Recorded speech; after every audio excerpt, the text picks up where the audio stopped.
I've seen pictures of what was supposed to be the suspect without said unibrow. He's a unibrower. He's the unibrower. First you have Ted Kaczynski, then you have the unibrower. He actually, in his manifesto, he references Ted Kaczynski. So maybe he just misread. He's a fan. He misread what Ted's name was. He thought it was unibrower, and he's like, "Oh, this is my hero."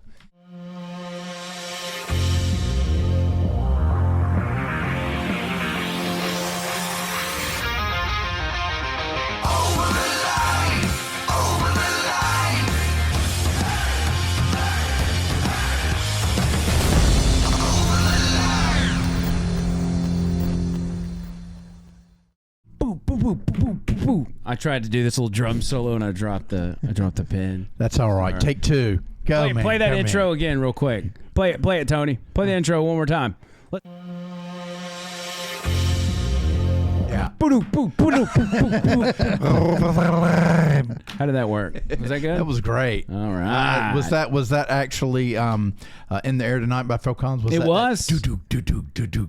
I could tell immediately. That's exactly what it was. John Bird, Tony Gump in the house, and yours truly, Andrew McLean. Yes. By the way, if y'all have not gone to AndrewMcLeanWho.com, I'm really starting to push that now because it's got everything centralized from the radio show to Over the Line. I used to even write little articles and put them on there. And when I say I used to write articles, I mean I did it like twice and I stopped. It's just too time consuming. Yeah, here's the website right here. It's got my big fat mug on the front. I need to change that picture. But you can see, if you go up, you've got 3 tabs there. Go down a little bit, and you've got the line where you can listen live. You've got the line archive shows, so that podcast, and then Over the Line podcast. And as you scroll down, you see our latest videos. There they are. Uncomfortable Medical Talk with John, with Dr. Bird. The Angry Carrie in front of Sammy's. We've got some of our interviews up there. Oh, man, look, Jim Butters on the front, baby. Right. Uncensored, man. Oh, uncensored and with a self-harm warning. Matt Murphy, God, forget. That was a really good episode, by the way. It was. Yeah. The one with Matt Murphy. It was a lot of fun. I talked to him. Last time I talked to him was when Tennessee played Georgia, and I was like, dude, we got to get you back down here. For real, for real. Well, now he's a bigwig. We're probably going to have to pay him NIL money. Probably. To get him down here. What do you, did they suffer any cuts up there in Nashville? I'm starting to get these articles that are like, cumulus cuts. It's on my Google homepage now. And I'm like, don't do that. I don't know. I think they may have survived, but I think the slot that Murphy was in, when he got moved, because the afternoon guy retired, I think they went with a guy who's with Cumulus, but he's syndicated. Yeah. So, I mean, that would appear to me that they wouldn't necessarily be spending. They probably came out on top financially. Overall.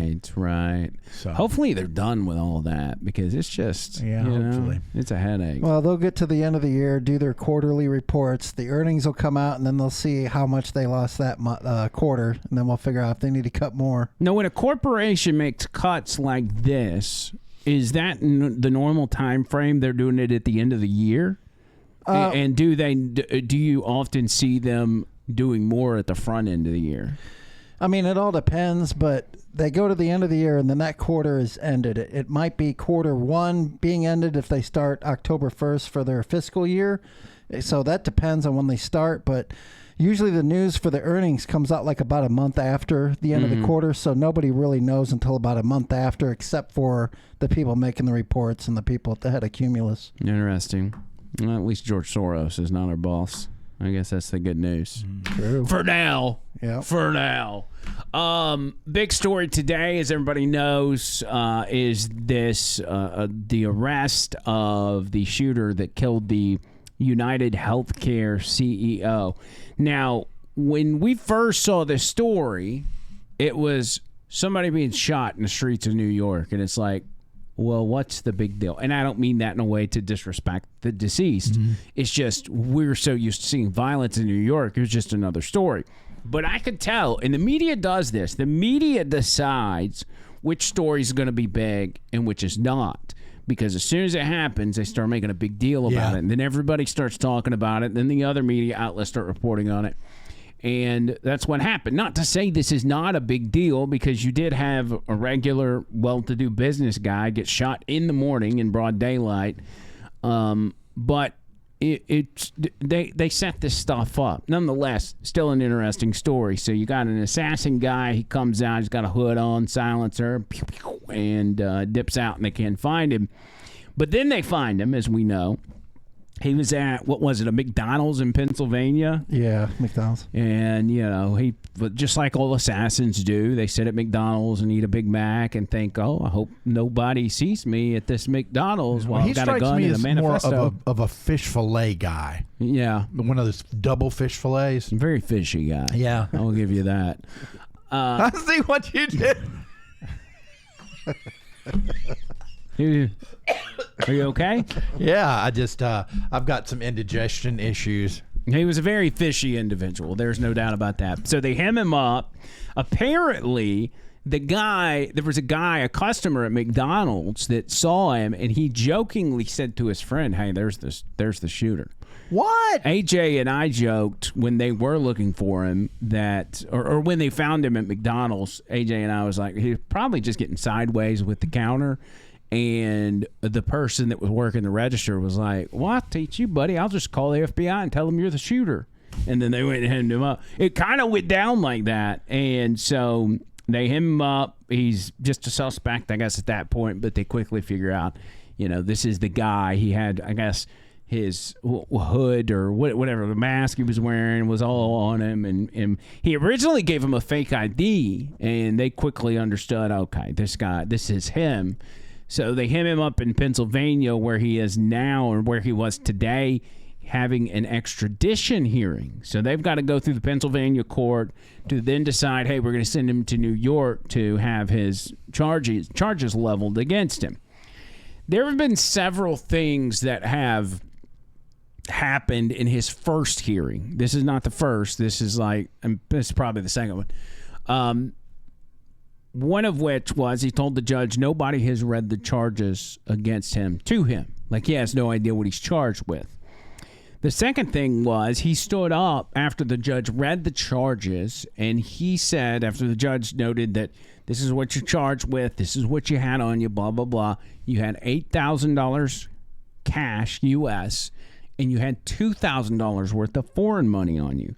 He stands up and he says, I don't know where that foreign money came from. Somebody may have planted it on me. And I'm like, that's kind of weird. Innocent. Like, I mean, you think, like, yeah, there's no reason for him to say that that's not his money, and why would he be so insistent on telling the judge directly? Maybe he thinks they're going to think that, he was going to flee the country, and maybe he thought that was... Yeah, I guess that could be a thing. That could be an extra charge, but... He was adamant about that. So anyway, fast forward to today, he's headed to this extradition hearing. They have him in the police cruiser. They get to the courthouse and they take him out of the police cruiser. And once they do, he's getting fidgety and he's kind of moving and shaking. And all the press is out there, cameras are out there, and he starts yelling towards the camera, knowing that the country's listening. And I want you to watch this. This happened just... What, Tony? Like three hours ago or so. Luigi. What? Down. Luigi. Oh my God! That is completely out of touch, and the insult to the intelligence of the American people and lived experience. So what he says there, that? it took us a while to figure out what he said. What he says there is, he says, this is extremely unjust and an insult to the intelligence of the American people. This is extremely unjust and an insult to the intelligence of the American people. And you know how we are. We're like, kind of, is this a patsy deal? Is this an MK Ultra? That's what we think off the top. And so when he comes out and he's struggling with police officers and he's yelling at the press, this is an insult to the intelligence of the American people. What does he mean by that? Is he saying... Because here's how I read into it. I'm like, he's saying, I was set up. The American people are smarter than this. You can't You can't hit me up. But you could have said that in a much different way. You could have just yelled, I've been set up. Yeah. But they would just paint you as crazy. What did you take away from that, Tony Goff? I personally, well, I hate to even say this, but I don't even think it's the right guy. I think it's not the assassin. I think it's a patsy, a person It reminds me of Lee Harvey when he was yelling back in the Kennedy thing. I'm not getting vibes. Why do you think that, though? What makes you think that this is not the guy?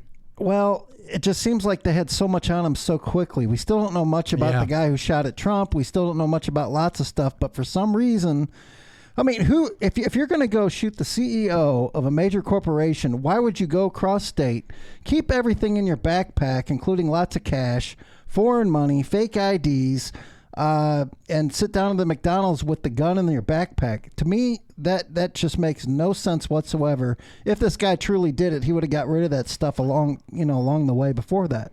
Okay, I've got it. Here's what happened. I got a good feeling about this. I mean, I don't have a good feeling about this. That's tragic. All right, let's do it. All right, Taylor Lorenz, you're getting ahead of yourself. Take two. No, what I think is we need to see what place United Healthcare was in. Are they first?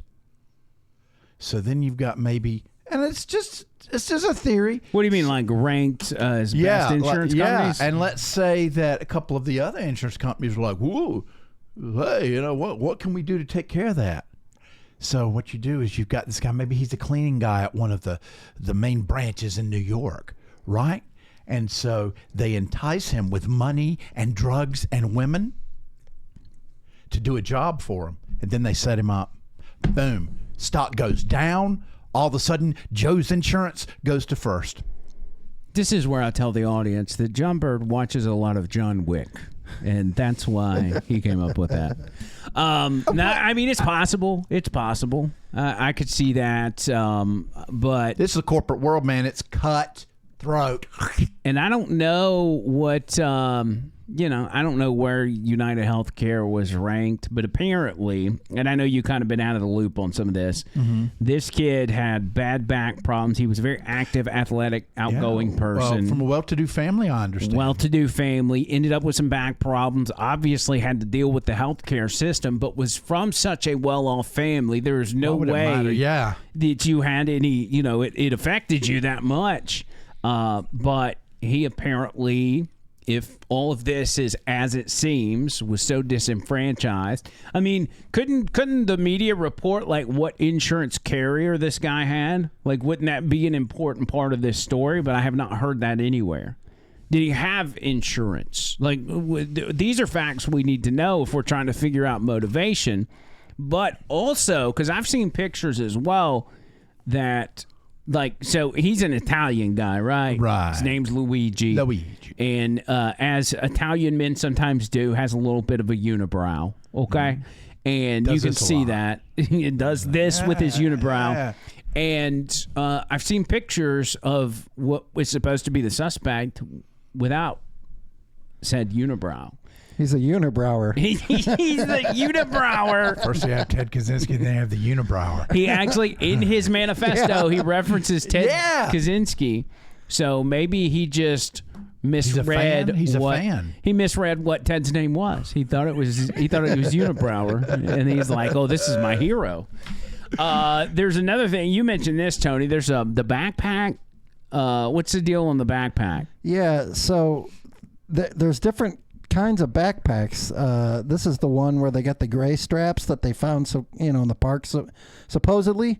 But in that same instance where that guy was at the place, he had a black one on when they actually showed his face. And that's all before the crime actually happened, from what I understand.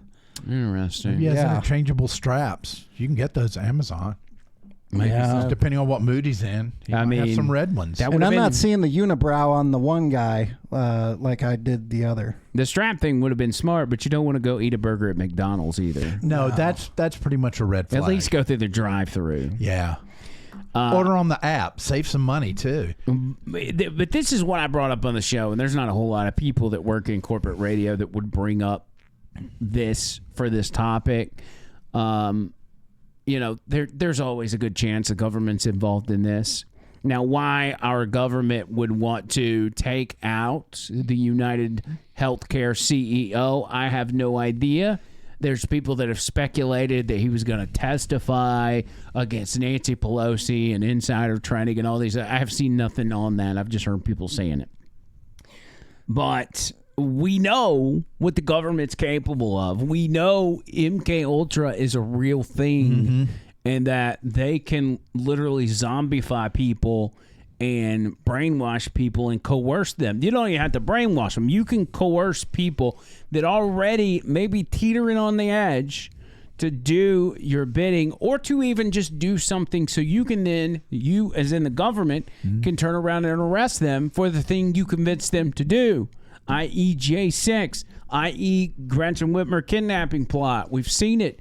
Not just through history, but we've just seen it in the past few years. High-profile situations. And think of all the millions of folks out there that are suffering from TDS. Right. There's a lot of mental illness. Yeah. I mean, you already have all these people at the edge. How about just a nudge? Yeah, and I got to say, I mean, for all I know, this guy could very well be the actual shooter, and I could be wrong about this, but I've just seen so much bull crap over the years and catch him doing so many things that I'm so skeptical at this point to really believe any. I mean, they got all this evidence on him so quickly, and it's just all like ball in hand in the backpack at the McDonald's. I'm just not really buying that. Again, the media gets you to concentrate on what they want you to concentrate on. Yeah. And as we know, with the left-wing media, they're taking their marching orders from Washington, D.C. So ultimately, Washington, D.C. is allowing you to believe what they want you to believe. How do they spin it? Yeah. That's how are we going to spin it to make our side look good? What's amazing about the left, though, and I've literally watched this happen over the course of how long has this been going on? Did he get killed last week? Over the course of a week, the left celebrating this guy's death. I've watched, and this is a very. You got to imagine this guy, it was like an anti-capitalist type of dude, which some on the left claim to be. Mm-hmm. But the anti-capitalist left are now printing off T-shirts and selling bumper stickers and selling merchandise with the image, like the outline image of the shooter shooting the guy in the back. And it's like, that's capitalism, by the way. You're capitalizing on capitalism. If you hate it, that's not good. You might want to give that money away. But one person in particular who is an absolute horrible human being is Taylor Lorenz. Taylor Lorenz, former Washington Post writer. She is just an absolute scumbag. She posts on Blue Sky, which is the that tells you. New social media. I guess it's an app that is trying to replace Twitter, but only the lefties are going over there. She posted on there something along the lines, I don't have it in front of me, but something along the lines of the guy deserved to die. Like, good, he deserved it. And I thought, well, that was just a bad, maybe late night Ambien-induced post that she made, and she's going to turn around and delete it. It's not going to absolve her from the heat she's going to get, but, she's going to wake up the next day and be like, oh, shit, what was that? But she didn't. She left it up. And then she proceeds to go on TV and do interviews talking about how much joy it has brought her to watch this man get killed. She was on Piers Morgan right here. And Piers Morgan is asking her about the post. He's like, surely you as a human being don't think that this is a good thing. Surely this does not make you happy, as you said on your post. I do believe in the sanctity of life, and I think that's why I felt, along with so many other Americans, joy, unfortunately, because it feels like... Serious? I mean, party of joy. Joy in a man's execution? Maybe not joy, but certainly not empathy. Because again, we're watching the footage. How can this make you joyful?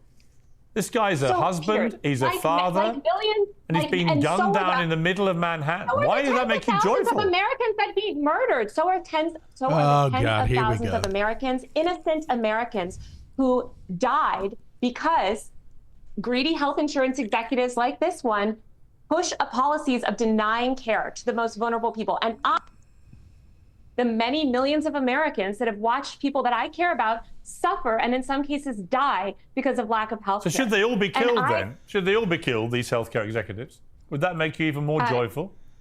No, that would not. But why not? And, exactly. Why are you laughing? I think because it wouldn't fix the system. You seem to find the whole thing hilarious. I find your question funny. A bloke's been murdered in the street. I don't find it funny at all.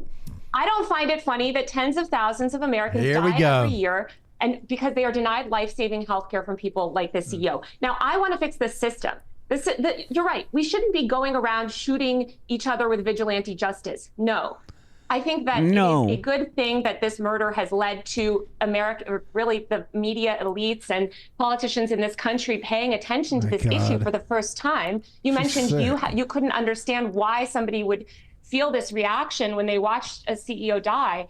It's because you have not dealt, it sounds like, with the American healthcare system in the way that millions of other Americans have. I've dealt with the healthcare system in various ways in America. I don't think it's perfect by any means, but the idea that I would view it as something. Have you been denied life-saving treatment? The idea that I would view it as something joyful that a man has been, who's just a healthcare executive, has been executed in the street, I find completely bizarre. What a hoe bag. Look at me, look at me, look at me. I haven't had any attention lately. I'm so glad he's dead. That's what kind of bullshit's going on here. There's bad hot takes, and then there's really bad hot takes. And that's a bad one. Taylor Lorenz kind of rose to fame in conservative realm when she started doxing. Do you remember who it was she doxed that one time? The Libs of TikTok starter, I think. Yeah, that was one of them. It may have been somebody else, but she was going out and she was finding out who people were. Libs of TikTok, who she's publicly known now. Like, she's put herself out there, but originally she was just running this TikTok account, simply reposting what liberals were doing. Like, if you don't want that posted, don't do it. Lazy. But nonetheless, so this lady ends up doxing Libs of TikTok, who is, obviously a conservative and making fun of the left. And then when she did that, then all of a sudden conservatives, whoever it may be, doxed her, and she freaked out. She's like, "Oh my God, I'm gonna get hurt. People are gonna come after me." This was her doing an interview after it happened. You feel like any little piece of information that gets out on you will be used by the worst people on the internet to destroy your life, and it's so isolating and terrifying. Oh God, it's horrifying. I'm so sorry. Oh my God, it's really hard. Oh my God. Oh, that's good. That's good. God. This is what we call a cry bully. That's what that is. Because that's what she is. She bullies people to get her way. But it's like, how are you still a thing? You know what I'm saying? Like, how are you at least prominent enough for Piers Morgan to be like, yeah, we'll bring you on the show? I understand having somebody like that on your show is like shooting fish in a barrel. But, like, we should all be like, when Taylor Lorenz's name comes up, we should all collectively say, who is that? Like, we don't know. That's what it should be. I almost think maybe that's her strategy, is to just create all this mess and have people like us sit here and talk about to stay relevant. Yeah, make that money. Well, I'm not hashtagging her in the description of this video, so take that, buddy. So that's going on in New York. Then you've got the Daniel Penny deal. Thank God Daniel Penny got found not guilty, because that could have been really bad. But because the right thing happened, and because the left doesn't understand who the good guys are versus the bad guys are, they now want to cause bad things to happen, such as violence in the street. They want to revive the idea, and they want to revive the organization of Black Lives Matter. They want to repeat of 2020. They're chomping looking for something. They want, the day Donald Trump takes office, they want protests to be in the street. So they've got the New York chapter of Black Lives Matter's leaders or co-founders out in front of the courthouse after Daniel Penny was found not guilty, saying this. Just like everybody else seeks justice on their own, just like everybody else has vigilantes, We need some black vigilantes. People want to jump up and choke us and kill us for being loud. Oh, God. How about we do the same when they attempt to oppress us? There we I'm go. tired. I know you're looking for us to be like, I can't do no more. Go and march. Go and march. No. This weekend, I want you to hold a community event everywhere from the Bronx to Houston to Seattle to Florida. Black people, whole community event, and talk about what you need. And talk about how to fix your issues. If the black politicians come, don't let them in. Oh, that's good. That's good. I knew the reaction we were going to get out of John Bird when we played that too. Yeah. As he rolled his eyes I mean, hard. let them get together and talk about what they need. They need prices of food to go down, Right. inflation, Right. immigration, all the stuff that they've already made it very clear. They've already made it very clear what they want. Yeah, that's what they need. What they don't need and what's not going to affect their lives in any way, shape, or form is Daniel Penny being in prison. That is not going to change anything about their lives. So pick your battles, buddy. I understand that guy's probably making a ton of money off this BLM gimmick like the people at the top did. BLM was a money laundering scheme. And I'd go as far as to say, if this guy really truly believes that, then he obviously didn't see the video of what really happened on the subway that day. It's just obvious. I mean, Daniel Penny was like a saint. Yeah. I mean, compared to most people, like, you're hard-pressed to find many people that don't have, like, some sort of criminal record. And I don't mean, like, hard crimes. I mean, you know, traffic tickets, or you did something stupid when you were younger or whatever. This guy went to the military. There's no evidence of him ever being racist or biased towards against black people or anybody. And it's like, yeah, not to mention there was a black woman on the subway Daniel Penny was protecting, and also the black guy that helped subdue him during this whole thing. You know, that never gets talked about. Oh, you bring up what people need, by the way. And since we're sticking around New York, that reminds me that the governor of New York is unveiling a new program for the citizens of the state. Yay! That's right. She is giving away money to all the citizens of New York because they've struggled. They've had such a hard time paying bills, getting groceries. She said, you know what? We're going to cut you some money. We're going to give you some bones. Listen. In my budget next month, they will send you a check to buy your groceries for a month or whatever you want to spend it on. Show me the money. And if you're an individual earning like up to $150,000 a year, it's $300. Okay, pause. Oh, my gosh. Good job. All right. Did you hear what she said? If you make less than $150,000 a year, that we're going to give you $300. And they're probably going to tax them on it, too, after that. Oh, yeah. You think the people that are making $149,000 saw that and was like, oh, my God, we're getting $300, baby. Woo, that's groceries for a week. Woo! Lord. But she's not done. Watch her unveil this check and then go into the next one.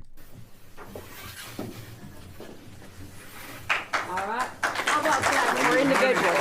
How about that? But we're not done. Now, if you're filing jointly and you have a family, you need a little more, right?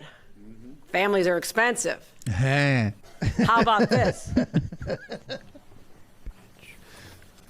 Oh, what do we $500. Oh, Hey, yeah. Why not just remain unmarried For families and two of you earning get less than $300? $300,000, because I know life in New York City is expensive and your salaries may sound nice, but they don't go very far. It's for families. If you file your taxes with your husband or your wife and you make less than $300,000, they're going to give you a $500 check. Okay, what about the homeless people? Because they don't have an address and do taxes, they're not going to get a check? Nope, absolutely not. I bet migrants will, though. Oh, yeah. Yeah. show me the money. God, you have got to be like you've got to be a real jabroni to be standing behind Kathy Hochul, like show me the money sign. I mean, that's like a 1996 reference. Come on, man. It's just like, hey, man, what do you need? What do you need that money for? And what's it going to do for you? I'm just curious how much those people got paid to hold those signs. I'm thinking that too. I'm curious how much did that big check cost? It was probably the state of New York paid for it and was probably $160,000. It probably was. Yeah, because they were reaching out to, it'd be somebody in government's buddy that owns one of these sign making places. Hey, Tony's printing place, come on down. Come on, Luigi's printing place. Hey, we taking care of you. And then they quote them, and it's $160,000 for 2 cardboard checks. That's they're just doing that so she can pull up her approval rating, because actually Eric Adams, who's the mayor of New York City, right, is starting to get a little more popular because he's finally agreeing that there's a migrant problem and he's ready to get the migrants out of there. Mm-hmm. Right. Kathy Hochul has not quite got there yet, so she's trying to find a way to distract. And unfortunately, and I say $150,000 for an individual and $300,000 for a family, yes, it's more expensive to live there, so people have to get paid more. You can't, like $100,000 here doesn't mean as much as $100,000 in New York. Oh, no. But still, $150,000 and $300,000, that's still a lot of money. Mm-hmm. Like, you got, anyway, trip. Maybe it's about the people that make $4,000 a year. I don't know. But it's ridiculous. Did y'all catch any of that interview with Donald Trump and Kristen Welker? He was on. I saw clips of it. He, I think it's his first interview since winning the White House. It was sit down interview. And by the way, Kamala Harris, Joe Biden, have either one of y'all seen those people go on Fox News for an interview? Well, Kamala Harris did one, and it turned out to be a disaster. But she picked Brett Baer. Donald Trump's one of the only people that would do this. Sit down with the people that hate him, the people that have helped try to destroy him. Sit down with them and have it was like over an hour long. A long interview. Yeah, see, he's cutting the legs out from under the mainstream media because, they're like, oh, he's Hitler. No, he's reaching across the aisle even before he takes office. Yeah, and we knew he would do that. Oh, yeah. He did a fantastic job because he knows the media like the back of his hand. Watch him here. They're talking, I think Welker's talking about the January 6th committee, and they're like, are you going to throw Liz Cheney in jail? Watch. Are you going to direct your FBI director and your attorney general to send them to jail? No, not at all. I think that they'll have to look at that, but I'm not going to. I'm going to focus on drill, baby, drill. When you say that, it carries weight, though. You've tapped these people to lead the Justice Department and FBI. They can do whatever they want. Okay. Biden can give him a pardon if he wants to, and maybe he should. Just remember, unselect committee, a year and a half of sworn testimony. And after getting all of the testimony, they deleted it, and they destroyed almost everything. There's nothing left. It's unprecedented. And they denied doing that. If you do that in a civil case, you go to jail. They deny doing that. They did do it. Officials say that the order never came in for the National Guard. They put out a statement. On January 6th. Let me ask you this about January 6th. I think Benny you're going to want to Thompson answer wrote this. in a statement that he has destroyed all evidence. Let me ask you this about January 6th. I wish you could be you have such potential. If you could be just non-biased, you hurt yourself so badly. I'm telling you, they deleted and destroyed all the evidence. Everyone knows it. And you slough it off like it doesn't mean anything. No, I'm just saying they deny it. That's all I'm saying. Kristen, if I did it, you would be standing up in that chair shouting at me. And you know what I'd do? I'd say, you got me. They have done something so illegal. He said, you got me. You got me. You caught me. I was deleting evidence. I mean, they raided that man's home.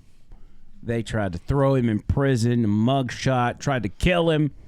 And you know what? I think that Melania and Joe should get together for a brunch and work it out. You think so? Yeah, just hug it out. Wait, Melania and Joe? No, and Jill. And Jill. Yeah. What about Trump? Well, no. I mean, let the ladies work it out. Well, what about Joe? You just included Joe. No, I said Jill. Oh, my bad. Gosh, clean out your ears, man. Sorry. I thought you said Joe and Melania, and I was just confused. Nobody handles the media like Trump, though. We all know that. Oh, yeah. He's an absolute He's been doing it his whole career, so he knows it inside and out. And if you go back and just look at some of Trump's best moments, it's, right here. This is some of the best parts of the first Trump term. And I cannot tell you how excited I am to get brand new clips of Donald Trump pulverizing the media. Between you people, don't talk to me that way. You're just a lightweight. Don't talk to me that way. Don't talk to. I'm the president of the United States. Don't ever talk to the president that way. Go ahead, take the. Well, I'll give you voters. I will give you voter suppression. You just have to sit down, please. Sit down. I didn't call you. I didn't call you. Okay, question? Yeah, go ahead. Sure. She's shocked that I picked her. No. It's like in a state of shock. I'm not thinking, Mr. That's President. okay. I know you're not thinking. You never do. I'm sorry? No, go ahead. Go ahead. How many cases were in the United States when I did my ban? How many people had died in the United States? So do you acknowledge that you didn't think Keep your voice down, please. Keep your voice down. Do you want him to rein in Robert Mueller? What a stupid question that is. What a stupid question. But I watch you a lot. You ask a lot of stupid questions. You didn't let me ask my question. You've been asking a question for 10 minutes. So please sit down. The argument is that you bought yourself some time and you didn't use it to prepare hospitals. You didn't use it to ramp up testing. You're so disgraceful. It's so disgraceful the way you say that. Look. You know you're a fake. You know that. Your whole network, the way you cover it, is fake. And most of you, and not all of you, but the people are wise to you. That's why you have a lower approval rating than you've ever had before, times probably 3. What do you say the Americans were scared, though? I guess nearly 200 dead, 14,000 who are sick, millions, as you witnessed, who are scared right now. What do you say to Americans who are watching you right now who are scared? I say that you're a terrible reporter. That's what I say. You've said repeatedly that you think that some of the equipment that governors are requesting they don't actually need. You said New York might not need 30,000. You said it on Sean Hannity's Fox News. You said why don't you people act? Let me ask you. You said why don't you act in a little more positive? It's always trying to get you. My question to you is, get you. And you know what? That's why nobody trusts the media anymore. My question to you is, how is that going to impact? Excuse me, you didn't hear me. That's why you used to work for the Times and now you work for somebody else. Let me tell you something. Be nice. Be nice. Be nice. Oh, man. I want a T-shirt with that on it. Be nice. Be nice. That's just such good stuff. And Donald Trump's been consistent throughout his whole career. Mm-hmm. Like, he hadn't changed a bit. Whether it's the way he treats the media or it's policy, like stay out of foreign wars, close the border, tariffs. Like, he's been talking about tariffs forever. Consistent. Forever. There's a clip of Donald Trump in 2022. This was during an election year, and they had some sort of event. I guess they invited him to speak at. Listen to him again. 2012. What is that, Tony? Is that 12 years ago? Yeah. 12 years ago. And somebody said, well, what would you do? What can you do? So easy. I'd drop a 25% tax on China. And I said to somebody that it's really the messenger. The messenger is important. I could have one man say, we're going to tax you 25%. And I could say another, listen, you motherfuckers, we're going to tax you 25%. And that wasn't very presidential. He's right, though. Think about it. Like, when you're talking to China, you could say to them, we're going to put a tariff on you. Or you can say, we're about to put an MF and you take angry Shakespeare, send him to China and say, yo, dog, we're about to drop a MF and tariff. Oh, that's funny. There will never be another like Trump. There will never be another. We are so lucky to be living in this moment. I mean, not just as Americans, but also as podcasters, as radio hosts. Like, this is if you're in political talk radio, this is a good time. I'm not saying it's the best. I think about Rush Limbaugh and what he did throughout the 90s and 2000s.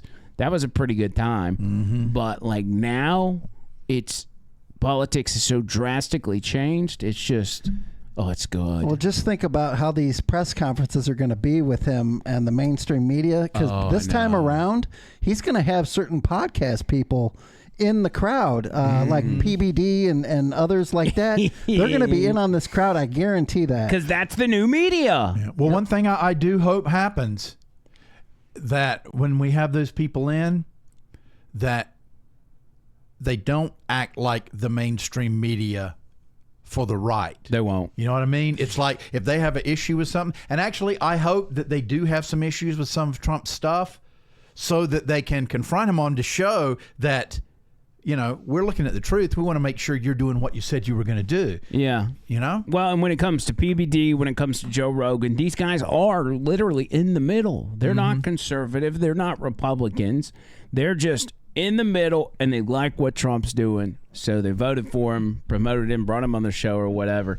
That's going to be fascinating, and it shows how out of date the Democrat Party is, because they could have done this and made a big to-do about it and start inviting the new media into the room, but they didn't. They only want legacy media that will cover for them every step of the way. And another thing is the fact that Donald Trump, we've gone 4 years with Joe Biden barely doing any speeches, barely taking any questions, and most certainly not going to the White House press briefing room and speaking. Donald Trump will do that. Remember during COVID, he would come out there every day at the press briefing and speak to reporters and have to spar with them because they were like, oh my God, Trump said the COVID was from a lab. What a lie. China. Not to mention, he mentioned hydroxychloroquine and then the ivermectin thing, and they hated him for that. They hated him. It was a danger. They would have never been able to come out with those things you put in your arm. It was a danger to public health.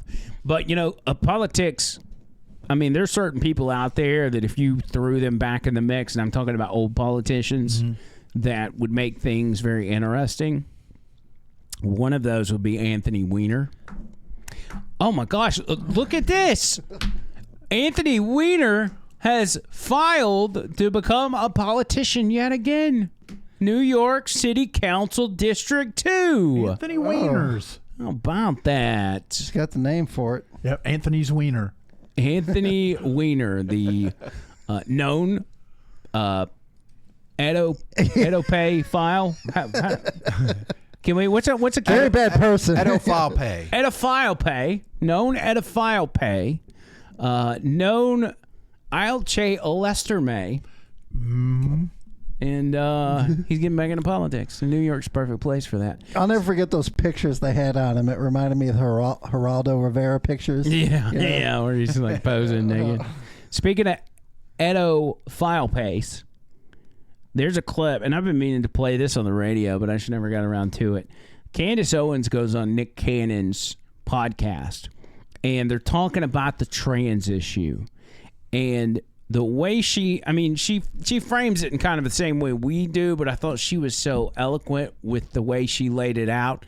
And to watch Nick Cannon, who is a leftist, his reaction to what Candace Owens is saying, you see it clicking for him. And this is what happens when you get people on the left that are willing to sit down with somebody who's articulate from the right. You can actually change their minds, because where they're at when they're not talking to somebody who's articulate from the right, they're just in the leftist echo chamber. They don't hear anything else. They don't hear a counter argument. So I want you to watch this. They're, again, talking about the trans issue, and he's asking her, why will you not accept people for who they say they are? To me, you should respect people. I always respect people. I would disrespect you if I lied to you. I'm not going to call a man a woman. I'm not going to call a woman a man. I'm not going to say sorry for telling the truth. Your beliefs. It's not my belief. A woman cannot be a man, and a man cannot be a woman. It's not a belief. But I'm saying in your perception of the world is different from someone else's perspective, because just as emphatic as you are, isn't that guy married to Mariah Carey? What you just said, there's someone that believes emphatically the opposite. Okay, so what you're talking about is the idea that everything can be subjective and there's no such thing as truth. And let me tell you why that. Let me. But that's why it's either yes or a no. No, because we're either talking about feelings or facts. No, but that's what I'm saying. I believe there is objective truth. Okay. Okay. A person that is born a man. Okay, a person that is born with a penis, as we call it, okay, penis pay, cannot ever grow up and give birth. Do we agree with that? Yes. Okay, so there is such thing as an objective truth. I will not apologize for sharing objective truth. I'm not going to apologize for not saying because his feelings are hurt and do you see how I feel? Because so you have no problem going throughout the world hurting people's feelings. Oh God, I have no get that problem guy. going out the world. That's one way to pitch it. Telling people the truth so they can better their lives, so they can live in reality and not the one. But not the fantasy land that what they're if creating someone for their believes that is a better life for them? Okay, well let's play it your way then. Let's do it the other way. There are a group of people who are now referring to themselves as minor attracted people. Oh, I knew you was going. Can't go there. Hey, but that's what they believe. Exactly. They believe that they are in love and want to have sex with children. They believe that, Nick. They believe it. And are you going to apologize when you call them pedophiles? Are you going to apologize, Nick? Are you going to have them on your podcast? That's a hell of Don't you understand how they feel on the inside when you say that they can't have sex with 8-year-olds? That is a hell of a point. It is. The slippery slope is not a fallacy. It is reality. We are living the slippery slope. So somebody's going to have to produce the wall. So there's going to be a lot of voices that need to be objective and tell people the truth. I'm very happy to be those voices. If you're looking for me to, make you feel good, I can't be your mommy. I can't. That's why I tell people, I can't be your mommy. But see, that's what I was saying. It's I'm not your mommy. You're not a toddler. You're an adult. But see, this is what truth is. And if you can't deal with truth, then you're going to have a very tough life, way tougher than having to listen to Candace Owens say, you are a man on the internet. You cannot feel compassion for lies, especially because they have become what they're doing now is they're wielding compassion as a sword to pass through everything that they want done. And like I said, you were going to blink, and compassion is going to end up with minor attracted people. Compassion is going to mean we can no longer call them pedophiles. That is what is going to happen. It is what is happening. Can't let that happen. We are barreling toward that. We are barreling toward that. It's so obvious because people they would rather tell a lie than risk offending someone. That's so real. Oh my God. I've got an objective truth. Nick has no business having a podcast. I'll tell you, because this freaking guy he was like, but But you saw the gears turning in his head, and he's like, "Well, I mean, that's a good point." Because she's right. The way she frames it at the end is that they're wielding this sword called compassion. Yep. And they're just in the room waving it around, and it's like somebody's going to get hurt at some point. You can have compassion without creating a bad situation for somebody. What am I trying to say here? You can be compassionate without having to cater to evil people. Right. Or even cater to people that want to go live this weird lifestyle of a different gender. If you're an adult and you want to do that, that's fine. But when you are so enamored with it that you want to push it on other people and you want to then push it on children, like, no. Because at that point, you're affecting other people's lives. Yep. You just do your own thing, and you deal with all the mental and emotional issues that you have that's brought you to this point, but leave everybody else alone. Okay? It's fine. I saw one video of,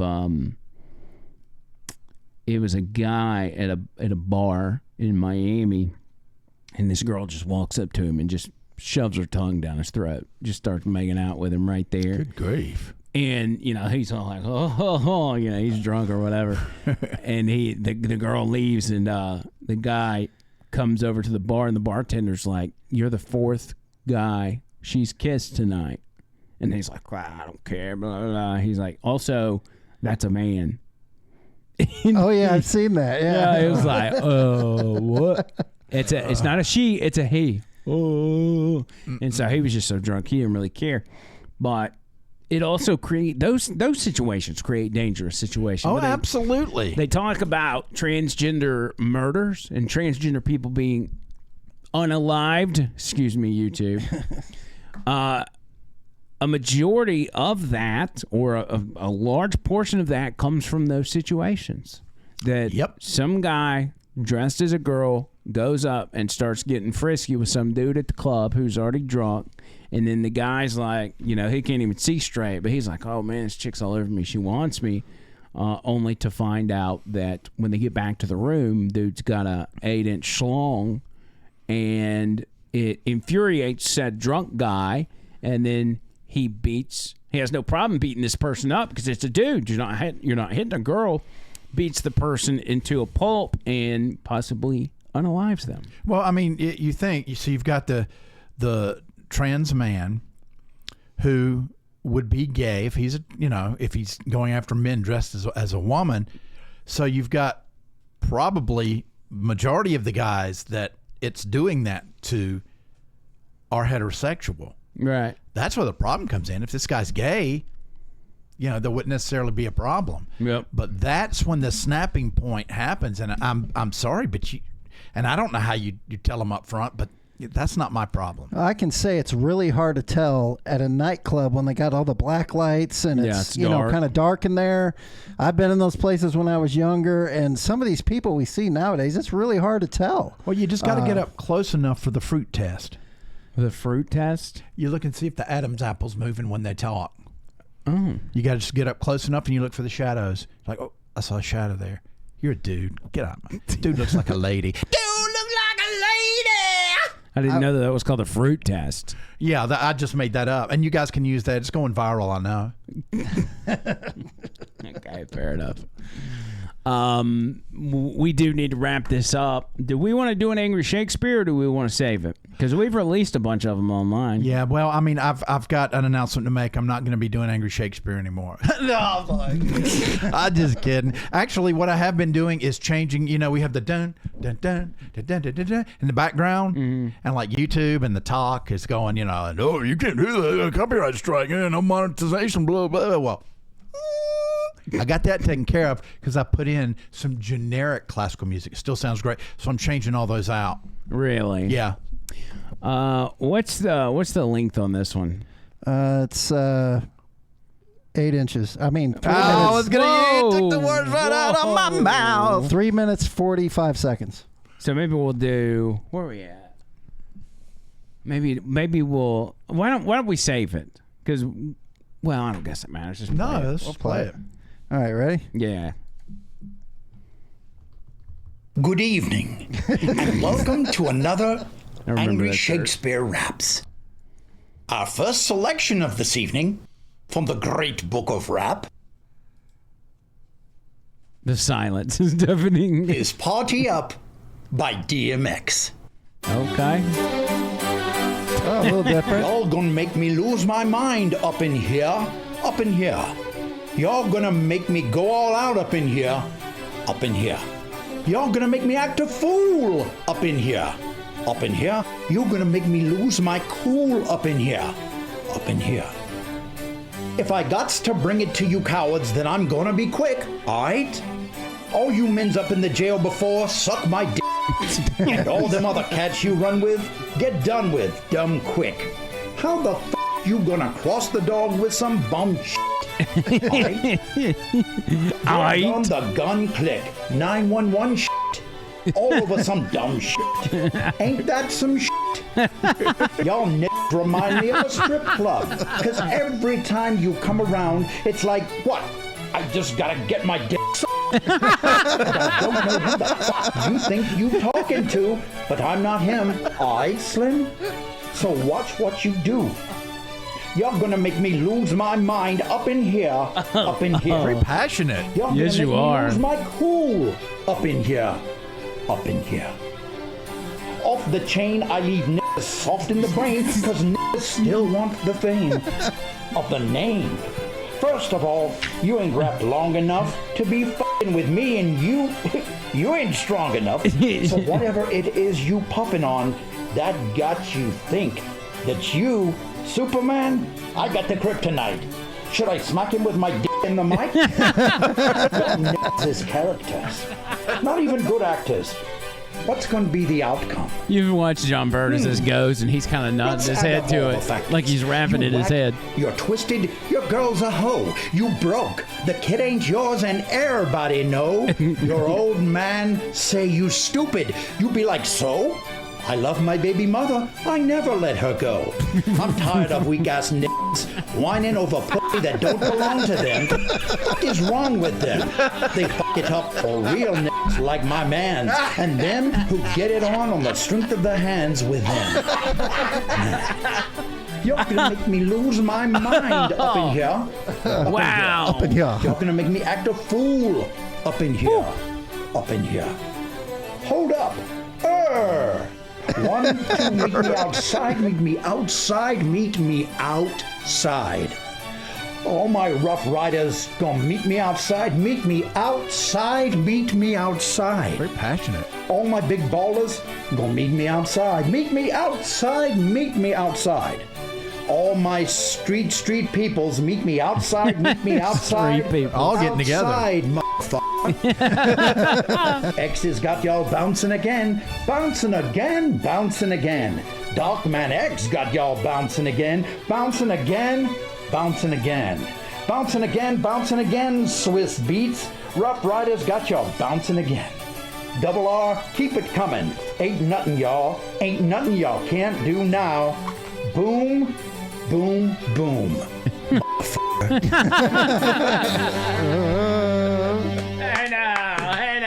I know. Y'all gonna make me lose my mind. That was good.